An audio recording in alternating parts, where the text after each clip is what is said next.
الرحیم السلام علیکم ناظرین، میں طارق اسماعیل ساگر آپ کی خدمت میں کچھ خصوصی گزارشات کے ساتھ حاضر ہوں۔ ناظرین کرام، پی ڈی ایم کے قیام کے بعد سے آج تک جیسے جیسے وقت گزر رہا ہے، جیسے جیسے حکومت کی طرف سے اپوزیشن کے خلاف دھمکیوں کا یا اعلانات کا یا اقدامات کا میں بڑھوتری آ رہی ہے، تیسے تیسے میاں نواز شریف کے فوج کے خلاف نیریٹو مزید مضبوط ہوتا چلا جا رہا ہے۔ اگر آپ اس زبان کا جائزہ لیں اور ان بیانات کا محاسبہ کریں جو ان کی صاحبزادی نے اس میں ہمارے جتنے بھی جنہوں نے یہاں گلگت میں جلسے کیے ہیں ان میں بولی ہے، اور جس طرح وہ اچھل کر پاکستان آرمی پہ حملے کر رہی ہیں، جس طرح وہ انہیں ایک کسی دشمن ملک کی فوج کی طرح ٹریٹ کر رہے ہیں، اور خصوصاً کراچی کے واقعہ پر فوج کی طرف سے جنرل باجوہ کی طرف سے انکوائری کمیٹی کی رپورٹ کے حوالے سے جس طرح کے جذبات اور خیالات کا اظہار ان ماں بیٹی نے فرمایا ہے، اس کے بعد بظاہر تو ایسا دکھائی دیتا ہے جیسے یا تو یہ لوگ بالکل باغی بن کر سامنے آ چکے ہیں اور یہ فوج کو للکار رہے ہیں کہ ہمت ہے تو ہمارا کچھ بگاڑ لو، اور اتنی ہمت خود میں پیدا کرنے کے لیے ظاہر ہے کوئی بیرونی ہاتھ ان کے کندھے پہ، ان کی پشت پہ ضرور موجود ہوگا۔ اتنے بہادر تو یہ نہیں ہیں، یہ لوگ تو اپنے کرپشن کے علاوہ کسی چیز کا تحفظ کرتے ہی نہیں ہیں۔ اب آپ کو پتہ ہے جو یہاں ہاتھ ہو گیا ہے بیچارے حسین نواز کے ساتھ، جو پراپرٹی اس کی وہاں کچھ غلطی سے جو اس نے اپنے کسی فرنٹ مین کو دی تھی وہ ظاہر ہو گئی، پتہ نہیں کتنے ارب روپے پاکستانی بنتے ہیں، تو وہ اس نے وہ بیچارہ وہ کیس ہار گیا ہے، اب وہ پیسے پاکستان کو ملیں گے۔ ناظرین کرام، لندن کے جو باخبر ذرائع ہیں وہ حسن نواز کے دفتر میں آنے والے مہمانوں کی جو فہرست دیتے ہیں اس پہ یقین نہیں آتا۔ دیکھیے، کوئی ایسا لیڈر جو اپنے آپ کو مسلم لیگ سے اپنا تعلق ظاہر کرے، جب اس کے منہ سے اس طرح کی باتیں نکلیں اور اس کا نیریٹو ایسا بن جائے تو پھر انسانی ذہن نہ کچھ اور سوچنے پہ مجبور ہو جاتا ہے۔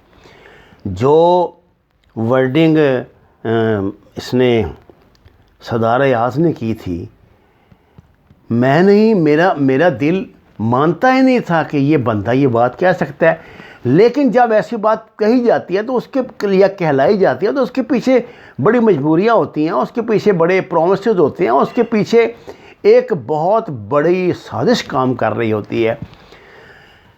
یہ بات محترمہ جانتی ہیں۔ مجھے کچھ لوگ یہ کہتے ہیں کہ آپ محترمہ کا لفظ نہ استعمال کیا کریں، لیکن نہیں، دیکھیے، چاہے کچھ بھی ہے، جو خاتون ہے اس کا تعلق کسی بھی جماعت سے ہو، پاکستانی مسلمان خاتون ہمارے لیے قابل عزت ہے، میں تو ان کے لیے اچھے الفاظ ہی استعمال کروں گا، میں وہ بازاری زبان نہیں بولتا جو کچھ ہمارے دوست جو بولتے ہیں، میں بڑی معافی سے عرض کرتا ہوں۔ یہ سب قابل عزت لوگ ہیں، چاہے کچھ بھی ہے، اگر وہ گمراہ ہو گئے ہیں تو اللہ ان کو ہدایت دے دے گا، راستے پہ لے آئے گا۔ میں آپ سے گزارش کر رہا تھا کہ مریم نواز کو اس بات کا علم ہے کہ وہ ضمانت پر ہیں، ان کی ضمانت کینسل ہو سکتی ہے، کچھ ہو سکتا ہے، لیکن وہ دھڑلے سے فوج کے خلاف مسلسل باتیں کر رہی ہیں۔ اب دو باتیں اس سلسلے میں کہی جاتی ہیں، اکثر یوٹیوبر یہ بات کہہ رہے ہیں کہ ان کی کوئی خفیہ ڈیل ہو چکی ہے اندر کہ، اور اس میں کچھ ریڈ لائن بھی طے پا چکی ہیں، کچھ ہو چکا ہے، یا جن لوگوں نے ان کو میدان عمل میں اتارا ہے وہ کچھ ایسی سودے بازی کر چکے ہیں، اس پوزیشن میں آ چکے ہیں، اور یہ کہا جاتا ہے کہ اس مرتبہ جو ایجنڈا انہیں دیا گیا ہے وہ صرف لندن سازش نہیں، پاکستان میں آپ کو پتہ ہے نا عموماً لندن میں جو سازشیں تیار ہوتی ہیں وہی ہمارے حالات پہ زیادہ اثر انداز ہوتی ہیں، لیکن اس مرتبہ یہ کہا جا رہا ہے کہ نہیں، اس کے پیچھے نہ کوئی بڑا لمبا کام ہے۔ وہ کیا؟ وہ انٹرنیشنل اسٹیبلشمنٹ ہے۔ انٹرنیشنل اسٹیبلشمنٹ میں اسرائیل، امریکہ، انڈیا، یہ سب ملک شامل ہے، سیدھی بات ہے۔ پاکستان اپنی فوج پہ بہت ڈیپینڈنٹ ہے۔ دیکھیے آپ یہ بات مانیں یا نہ مانیں، ہمارے ہاں کوئی ادارہ اس لائق نہیں ہے کہ کسی ڈسپلن کا مظاہرہ کر سکے۔ اللہ نہ کرے کہ طوفان میں آ جائے، کوئی لینڈ سلائڈنگ ہو جائے، کوئی سیلاب آ جائے، تو ہمارے پاس تو 72 سال میں تو ہم نے ان کو روکنے کو کوئی بندوبست نہیں کر سکے، سوائے اس کے کہ ہم نے ایک دوسرے کا گریبان پکڑا ہے، ایک دوسرے کو گالیاں دی ہیں، ایک دوسرے کی بے عزتی کی ہے۔ کارنامہ تو ہمارے سیاستدانوں کا کوئی ہے نہیں، کوئی اکانومی میں انقلاب نہیں آیا۔ آپ کو جب کبھی پاکستان میں اگر اکانومی کی تھوڑی صورت بہتر دکھائی دے گی تو اس بات کو آپ بھی جس طرح بھی لیں، مجھے اس کی پرواہ نہیں ہے۔ آپ دیکھ لیں گے وہ صرف ماشاء اللہ دور میں آپ کو نظر آئے گی، جیسے یہ بیٹھتے ہیں بیڑا گرک ہو جاتا ہے۔ آپ لوگ اس بات پر اگر بڑے خوش ہیں کہ کوئی صحیح سڑکیں بنا دی بڑی بڑی چوڑی، اور اوپر یہ گاڑیاں چلا دی اوپر اور بسیں چلا دیں، یہ کوئی ترقی نہیں ہے میرے بھائیوں۔ یہ جو بڑی بڑی سڑکیں بنائی ہیں انہوں نے گروی بھی ڈال دی ہیں۔ آپ کو پتہ ہے ہمارے بیشتر ایئرپورٹ یہ موٹر وے جو ہے وہ تو اس کے پیچھے یہ تو گروی پڑی ہوئی ہے، اس کو تو آپ مالک ہی نہیں ہے۔ جو چیز ہی گروی کی ہے اس پہ آپ نے قرض لیا ہوا ہے ورلڈ بینک سے، دوسرے بینکوں سے، تو گروی پڑا ہوا مال ہے، اس کو آپ کا اس پہ کیا اس کا حق ہے؟ آپ تو بس ٹھیک ہے پروپیگنڈے کے لیے باتیں کافی ہیں جی، انفراسٹرکچر انہوں نے کر دیا، انفراسٹرکچر کر دیا، خاک کر دیا۔ کون سی ملک میں انڈسٹری لگی ہے؟ کون سے یہاں کو دودھ کی نہریں بہ رہی ہیں؟ وہی کچھ ہے نا جو آج سے 30-50 سال پہلے تھا، اب ہے۔ اب یہ تو نیچرلی جب چیزیں تھوڑی بہت ہی تو ان میں بلوغت پھر آ ہی جاتی ہے نا۔ میں آپ سے گزارش یہ کر رہا تھا کہ آخر کیا ضد ہے ایسی جو میاں نواز شریف مجبور ہو چکے ہیں کہ وہ مسلسل فوج کے خلاف توہین امیز زبان استعمال کریں، اور وہی زبان ان کے بیٹی استعمال کر رہی ہے، اور دوسری طرف ان کے بھائی میاں شہباز شریف اور حمزہ شہباز ایک لفظ بھی اس حوالے سے نہیں کہتے۔ مجھے بتائیں جتنی پیشیوں پہ کیسے گھما پھرا کے سوالات ان سے یہ ہمارے جو دوست ہیں جو رپورٹرز ہوتے ہیں اخباروں کے کرتے ہیں، انہوں نے آج تک ایک لفظ نہیں فوج کے حوالے سے۔ کیا بات ہے؟ آدمی سوچتا ہی ہے نا، اس کا مطلب یہ ہے کہ دال میں کچھ کالا ہے شاید۔ دیکھیے سرمایہ دار جو ہوتا ہے نا، اس کے لیے اس کا اولاد، اس کی بیوی، اس کی ماں، اس کا باپ، اس کی دولت ہوتی ہے، اس کی رشتہ داری اس سے ہوتی ہے، اس کی رشتہ داری اور کسی سے نہیں ہوتی۔ میں یہ سمجھتا ہوں کہ ایمانداری کی بات ہے، چاہے آپ اس کو جیسے بھی لیں، یہ زرداری اور میاں صاحبان صرف اس لیے الیکشن میں حصہ لیتے ہیں، صرف اس لیے برسر اقتدار آتے ہیں کہ اپنی کرپشن کی جو اربوں خربوں روپیہ انہوں نے اکٹھا کر لیا اس کی حفاظت کر سکیں اور اس میں مزید اضافہ کر سکیں۔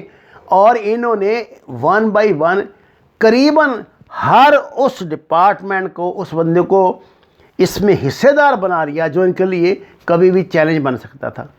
آج دیکھ لیجئے ان کے وہ فرنٹ مین جو اب عدالتوں میں بتا رہے ہیں کہ جناب ہمارے ذریعے یہ ہوا، ہمارے ذریعے ہوا، یہ جو تھا وہ چینی کیا نام اس کا، اس نے کیا عدالت کو بتا کے میاں شہباز شریف کا وہ سارا کوئی بتایا۔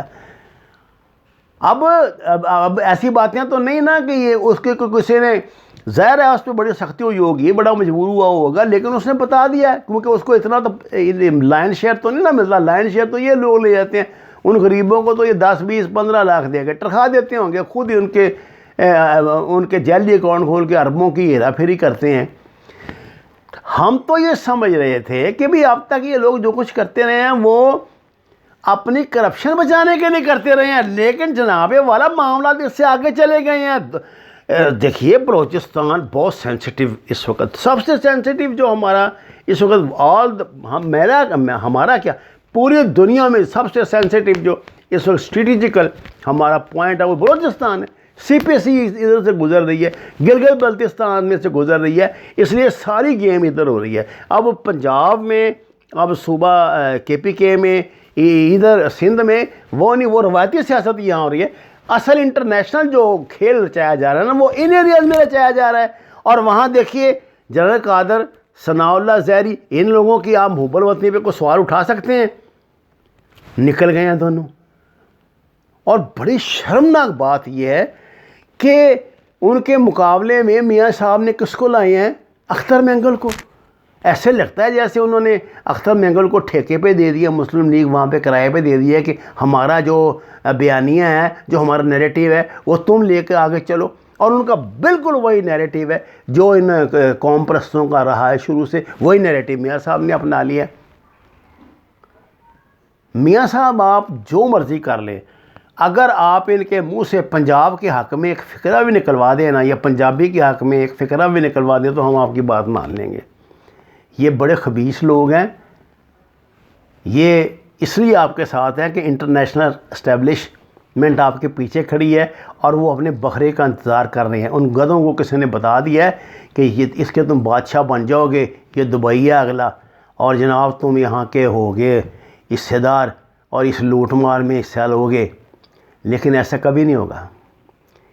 یہ اپنے ان خوابوں سمیت مر جائیں گے. پاکستان کی سالمیت پہ ایک حرف بھی نہیں آئے گا. وما علینا الا البلاغ المبین. ناظرین کرام، آپ سے درخواست ہے کہ ہمارے چینل کو سبسکرائب کریں، لائکس دیں، شیئر کریں، سچ کے سفر میں ہمارا ساتھ دیں. آپ کا بہت شکریہ.